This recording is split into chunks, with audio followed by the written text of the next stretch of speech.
guys want us to set this up, but I'll set it up. We can do it. What you're doing, just lay everything out so we can see what is contained in the ready to go.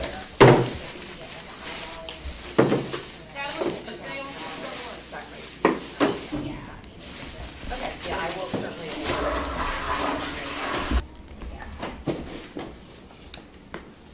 Did you say it was Saturday you're going to be doing some major? Sunday.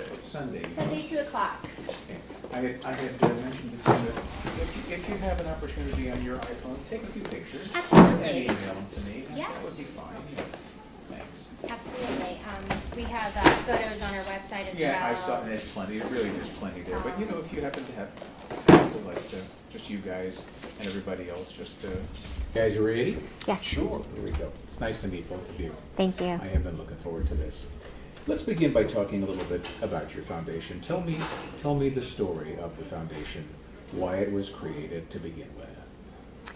So our son Walker passed away unexpectedly 5 days before his second birthday. And we wanted to find a way to be able to incorporate him into our life, even though he wasn't with us. And so we decided to take on the area coordinator for Blessings in a Backpack here so that we can help children in our community. Now, how long ago was this? First of all, when did your son pass away? Was it in 2013? Yes. And how soon after that did you begin the foundation? So he passed away in February of 2013, and then that spring and summer we got up and running and started servicing area schools in the fall of 2013. Now tell me about his brother. His brother name is Jameson. Is Jameson, and he's dealing with challenges as well. Yes. So they were both born with a very rare neuromuscular disorder called Niemeline myopathy, and they both defied all the odds. No one thought they were coming home from the hospital. No one thought they would ever walk or talk. We lost Walker to pneumonia 2 years later. Jameson has continued to beat all the odds, and so he is going to school. He plays video games with his brother. He has a great life in front of him. How old is Jameson? He's 7 years old. And tell me about the rest of your family. He has a brother? He has an older brother, Braden, who's 9. Yeah. Now the foundation, you touched on it, but in conjunction with the folks, Blessings in a Backpack. But tell me the mission of your foundation. So our mission is to help children in Hillsborough County. We wanted to alleviate the burden that the children face in terms of not having food over the course of the weekend. And Yeah, hold on, we've got a tornado back there. everybody needs to go to the bathroom. I'm sorry. Angel, please, again, just the mission of the foundation. Our mission is to help stop, fight, I can't even talk now. Okay. You want me to Yeah. I don't know why all of a sudden I'm tongue-tied. Yeah, our mission is to help underprivileged and at-risk youth in the greater Tampa area, and so we really focused on food. One of the interesting things with our twins were they were unable to eat for some time, and so they were fed by tube for years. And so we thought it was certainly an interesting way to honor Walker to help feed others when he needed that help himself. And the numbers are staggering in terms of let's just focus in on this county, on Hillsborough County, on the number of children who are hungry. Talk about that. Well, when you look at national statistics, it's shocking that up to 1 in 5 children have food insecurity, not knowing where their next meal is coming from. Half of all food stamp recipients are children. And so when you look around, whether you're at school or at the mall or at the grocery store, there are food problems. You just don't see them. And so the numbers are staggering. When you take a look, we were surprised when we started to add it up. We have, over the past 5 years, averaged putting out about 4,500 bags of food to get kids through the weekend a year. So you start to put the math to it, and it's now over 100,000 meals we've been able to put out and to kids who need them over the past 5 years. And you do this on a weekly basis during the school year or Yeah. 12 months a year? It's during the school year. Yeah. That's when we generally work with the schools and the social workers to distribute the food to the children. We do it very anonymously. Obviously, there's some stigma associated with having Sure. food insecurities, and so we rely heavily on the school staff to assist us in identifying the students and distributing the food. How many schools are we talking about that you involved with now? How many schools are you working with? So now we are up to 5 elementary schools, I believe. We're working with Ippolito right here in Brandon, Yates in Brandon, we're Summerfield, and I'm DeSoto. going to try that again. So Yeah. let's Yeah. see, because we've got Ippolito, which is Riverview. We've Right. got Yates, which is Brandon, and then Knights, Nights. which is Plant City, Mm-hmm. and then now we've onboarded DeSoto and Lockhart. Yes. All right, I'll try that again. That's fine, yeah. So we're currently working now with 5 elementary schools. We've got Ippolito right here in Riverview. We've got Yates in Brandon. In Plant City, we have Knights, and we've recently had the good fortune to onboard 2 Tampa schools, DeSoto and Lockhart Elementary. And correct me if I'm wrong, it seems to me in previous stories, you actually do, at the beginning of the year, everybody gets a backpack, and then these are just bags of food which theoretically go in the backpack to go home. Is that close to correct, or? Well, we've modified our plan. Okay. As we've started this, we Yeah. did start off with actual backpacks, Yeah. and then we realized logistically it was very difficult to get them back and, Yeah. and label them and make sure that the student receives the same backpack. So we've converted to plastic bags so that, again, they can go to the social worker's office, collect the food, and discreetly put it in their regular school backpack. And you gave me the numbers annually. What does that break down to approximately a week? How many bags of food would you say go out a week?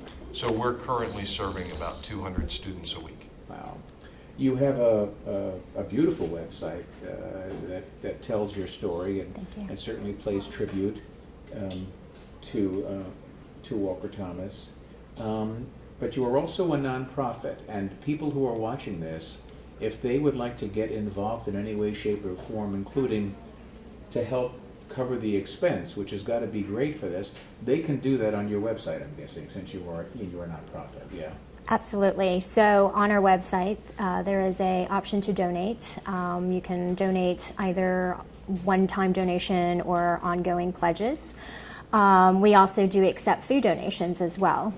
So if not monetary donation, if individuals wanted to do a food drive or volunteer to come and help us pack food, that would obviously be a huge help for us in our efforts. So any and all of those? Any and be all. good, yes. Yes. Food drives are great to help because we certainly have a sort of a package program on the types of food we put in, but we also liaison with the food pantry at Armwood High School as well as Brandon High School. So even when we get food donations that are outside our normal scope, we find a great way to put those to use with kids who need them. Give me an idea on the average of what one of these bags would contain on a weekly basis. It's a little tough because you have to balance non-perishable food with nutrition, and so typically you're going to find either canned soup, canned ravioli, something with protein in it. A lot of times you'll find a dry soup, as well as snack bars, breakfast bars,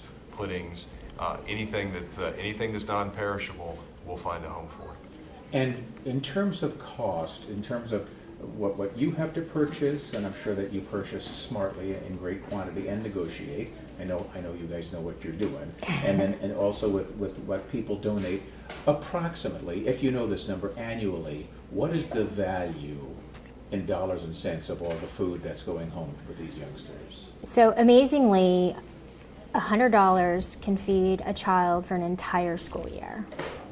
So we like to do adopt a child drives where individuals can either donate a full $100 or whatever portion that they can donate, and we apply that to purchasing our food. We pride ourselves in making sure that 100% of the proceeds go in purchasing food, so they go directly to the children. This is an organization that we started with the intent of not building overhead or any type of cost. People can be rest assured that if they do make a donation, that the food is going directly to the school children. I want to ask you both a question. Angel, I'm going to ask you first. You have the perfect name for a hero, by the way. Thank you. It occurs to me that what you do comes out from your heart, out of love and remembrance of your son, and in honor of your son. And I think about these youngsters on weekends, and they don't know you. They don't know you from Adam. But the bottom line is, because of you and your efforts, they're not going to bed hungry. And they're probably sharing this with brothers and sisters, and they're not going to bed hungry. The name of the series is Everyday Heroes, and every week in and week out, I get to meet some remarkable people who don't like to be trumpeted. And my definition of an everyday hero, quite simply, is a person who makes the world just a little bit better place in which to live. As far as I'm concerned, you guys most certainly qualify. My question to you is, if I were to talk to these youngsters, they would say of you that you are their hero. How do you respond to being called a hero? It warms my heart. I don't know if I'm actually qualified to be labeled that, but just to know that I'm helping someone because I can't love my child, that I can help love someone else's child gives me great peace.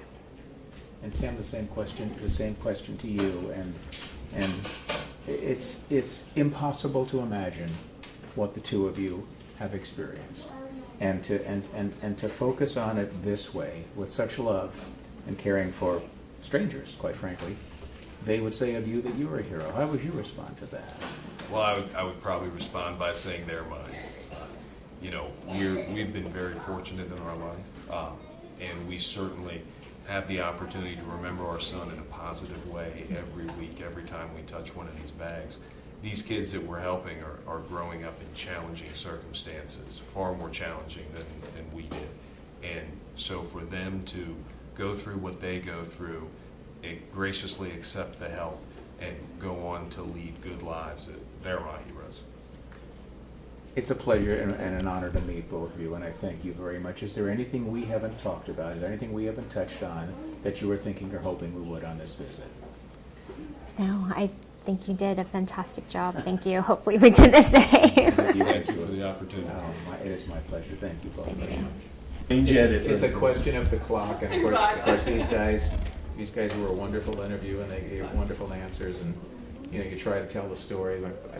My biggest frustration is I'll write a story, and then I'll include the sound, and then I'll time it, and a lot of eyes will see this. Awesome. Thank you so much. Hopefully you'll see a little bit of a response from folks. And the other reporters who do different types of stories are always complaining, I need more time. And they're always saying, you need less time. Well, and you probably don't get it, but given the type, you got to imagine that the other ones probably get beat up from us, the end users, going, my best shot was on the left side, and you took all that out. Well, I did many stories with cigar rollers in Need More City, and I learned from them that you ready, Angela? I'm ready. Nice to meet you. Nice to meet you. Talk about Tampa in the old days, back when there was one Howard Franklin Bridge. We called it the Howard Frankenstein, remember? That's right. Yes, and now they're back to being like dual Howard Frankensteins.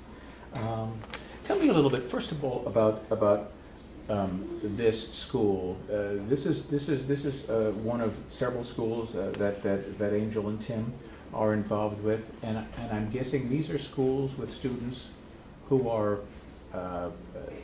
in terms of financial need, considered below the poverty level? Correct. We have 90% of our population on free and reduced lunch, which means they receive free lunch every day. In addition, Hillsborough County gives free breakfast to every student, regardless of economic. But yes, we do. Most of our students take advantage of that program. So how does a program like this, the kind of impact it would have by providing this food for youngsters for the weekend? Well, that's the problem. They get most of their food at school during the week, but then they go home and there is a gap. We have an extremely high number of children in the Tampa Bay area. I think the last number I saw was about 250,000 students or children that were food insecure in the Tampa Bay area. So I would guess that the 90% of our students that are in free and reduced lunch also are food insecure, meaning they do not know where their next meal is coming from. Do you have, and if you don't, that's fine. Do you know what that is represented in percentage-wise, those youngsters? I don't. You hear sometimes 1 in 4, 1 in 5 children are food insecure. I tell people that when I do similar stories and they are surprised, I was surprised. Why are we surprised? Is the word not getting out, do you think? I think that people just don't realize how many families suffer economically, and unfortunately, the children are the ones that suffer also, along with the adults in the household. Yeah. That's pretty much, this is really what I wanted to speak with you about, just the impact and the numbers. Is there anything else you would want to impart our way in regard to this story? The foundation itself has been a tremendous blessing. They are truly deserving of the Everyday Hero recognition that they're receiving. The children are excited about getting their backpacks. If we have a long weekend, they want to make sure they get it before they leave. And although that is a very sad, sobering fact, it's a wonderful opportunity to make sure that these kids are not suffering over the weekend from hunger. Thank you, Angela. Appreciate you You're taking welcome. that time. You're welcome. Good as it gets. You've done this before. No, never. Really? Yeah. Come into our house, and it's all about watching a different Years ago, I Channel was 8. an extra in a film that they shot in St. Petersburg at the Dog Shack, and we were cheering for. It was called Coupe de Ville, and we were cheering. It all became about this, and I'm thinking, I don't even think this is really news, but It's not amazing. I'm like, this I is mean, about like someone who broke it. People are very Passionate about stuff, opinionated. yeah. Yeah, if you Well, especially- because Well- it's detrimental. And HVAC is a polarizing issue. Obviously, there's always a lot of news. Yeah, exactly, but yeah, it was quite a. I hope Quite your an husband exciting- did the edging that weekend. There was this palmetto frond, and I was like, I'm gonna go get the clippers Oh, and that's Rod Carter's way, because I was kind of coming and going all day while this stuff was going on. He was, the media mogul, my husband. So, and he's like, oh no, I like it there. I'm like, Oh, that is just funny. So then- A couple of weeks ago, in South Tampa, a lot of people are buying homes, clearing the home, and then building two homes Oh, in the yeah. neighborhood. Wow. And there's no yard, so you literally can open your bathroom window and knock Yeah. on your neighbor's bathroom. because the land is so. Yeah, I was surprised. We were riding our bike. Well, our next door neighbor did. I mean, our next door neighbor, that's what they did. I mean, they had lived in the house for a while, and I mean, this was 15, 16 years ago, and they. Gonna be able to beat the nut. Do you want to, Oh. did you want to set it up on the table where you can? It just kind of exactly, yeah. Just kind of open it up and place them out here or whatever, and I'll just keep doing that. Do you want it separate, or what do you want? Yeah, what you're doing is fine. Keep them all close to each other, yeah. Here, I'll put it in. Just see if we can take it. Yeah, make it.